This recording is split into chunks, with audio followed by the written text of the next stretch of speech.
Let's rewind to the moment that really cracked the surface of the Diddy empire, June 7, 2025. That's the date when a random court document dropped online and in one swift blow, the world's perception of Sean Diddy Combs flipped. The headline wasn't about music, business, or even one of his infamous yacht parties. It was about HIV, and not in a vague gossip column kind of way. We're talking direct accusations backed by legal documents that claim Diddy had been living with HIV and hiding it. Now, if that wasn't enough to make your jaw drop, what really ignited the firestorm was what came next.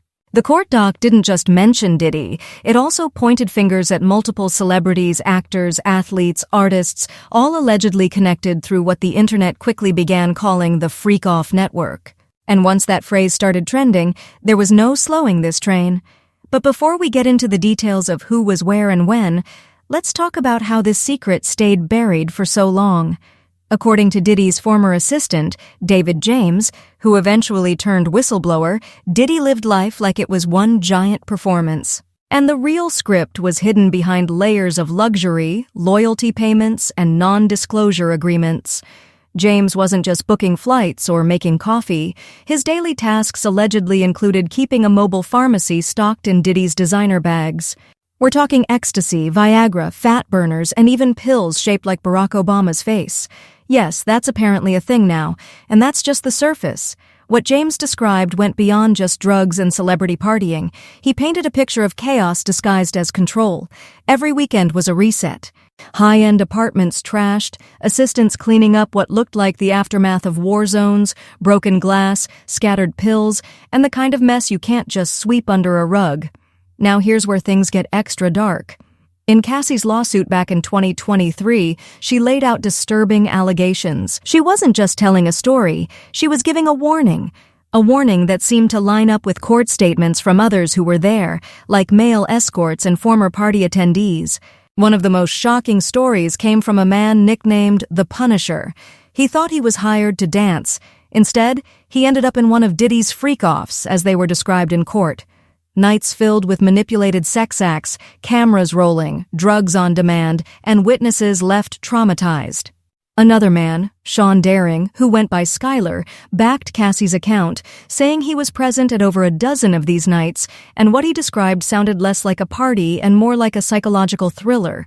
Then came the testimony that truly shifted the tone. A man, already living openly with HIV, claimed to have attended several of these events with both male and female celebrities and hinted that Diddy not only knew, but may have exposed people recklessly. That's when people stopped laughing at the memes and started pulling up old interviews looking for clues. It didn't help that Jaguar Wright had already been sounding alarms months earlier, saying the industry was protecting something dark. People called her dramatic, but after this, those same folks started quoting her like a prophet. Because when the puzzle pieces started fitting, it was clear this wasn't just another celebrity scandal. This could be the collapse of a brand that once seemed untouchable. When the news started spreading beyond blogs and gossip pages, the entire entertainment industry hit the brakes. You could almost hear the silence in Hollywood, all those faces who used to show up to Diddy's parties with smiles and champagne flutes, gone. Like someone flipped a switch. DJ Khaled, French Montana, even Young Miami from City Girls. People who were once glued to his side suddenly weren't even following him on Instagram anymore, like they never knew him.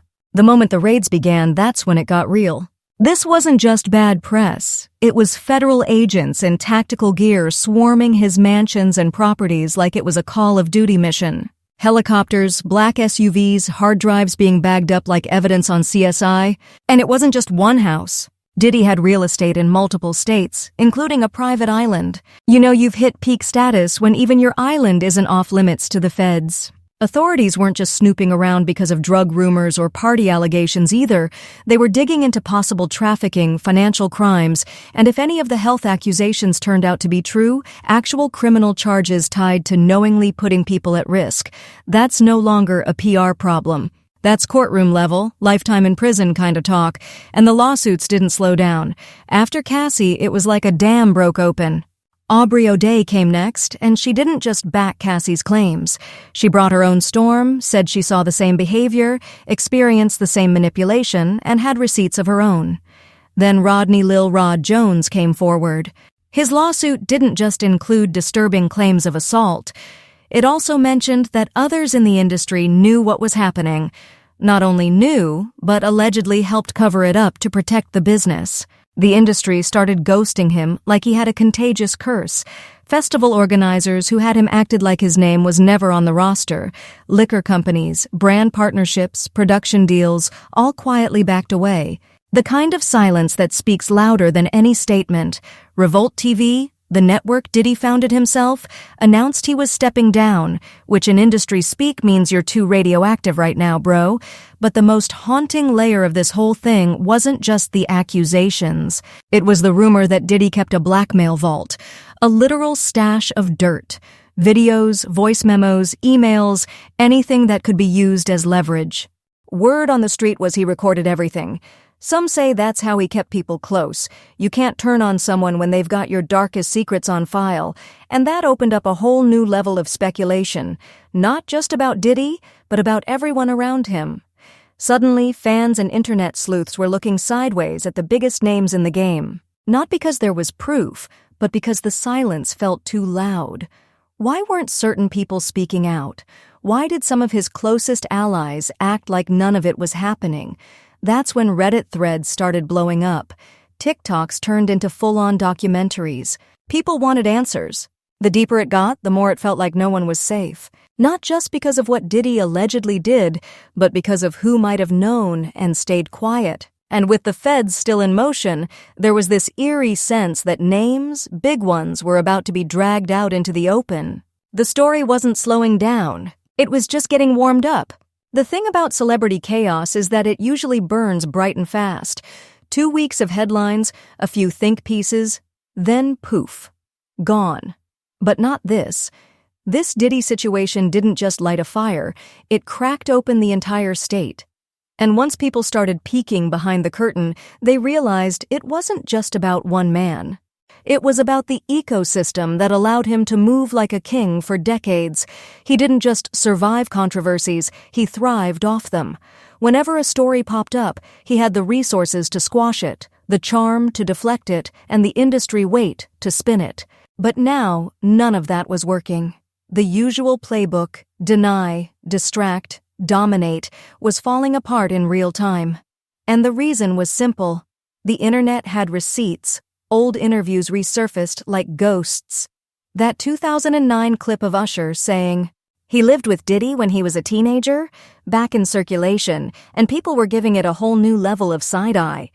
Then that bizarre Drink Champs interview where Diddy called NRE daddy on air suddenly didn't seem so funny anymore. Folks weren't just watching those clips, they were dissecting them frame by frame. And then there was 50 Cent. If there's one person who treats chaos like a sport, it's him. He'd been trolling Diddy for years, but this time it wasn't jokes, it was personal. As soon as the raids hit, 50 went full internet warlord, posting memes, old clips, and captions like, "They're coming for you, boy," next to FBI van. Some laughed, some cringed, but nobody ignored it. He became the voice of what everybody was thinking, just louder and with less filter. But what hit the hardest wasn't the celebrities or the court docs. It was the pattern. The realization that, for years, people had whispered about Diddy's different lifestyle, but no one dared speak up publicly. Now, suddenly, everyone had something to say, but only after the smoke started choking everyone in the room. The whole scene looked less like an isolated scandal and more like a cover-up that had finally run out of duct tape. The music stopped, literally. Streaming numbers dipped. Brands stopped cutting checks. Venues canceled appearances without explanation. Even Revolt's decision to distance itself was more than a PR move. It was survival. No one wanted their name next to his. The same man who once couldn't walk into a room without flashbulbs now couldn't get a retweet from the people who used to orbit him. And yet, even as the empire crumbled, people were bracing for one more twist. That list, the alleged list of, were either exposed, involved, or connected to the HIV rumors. The court docs hinted at names. Whispers online said the list existed. And the fear? It wasn't just about exposure, it was about what that list would do to careers, relationships, and reputations.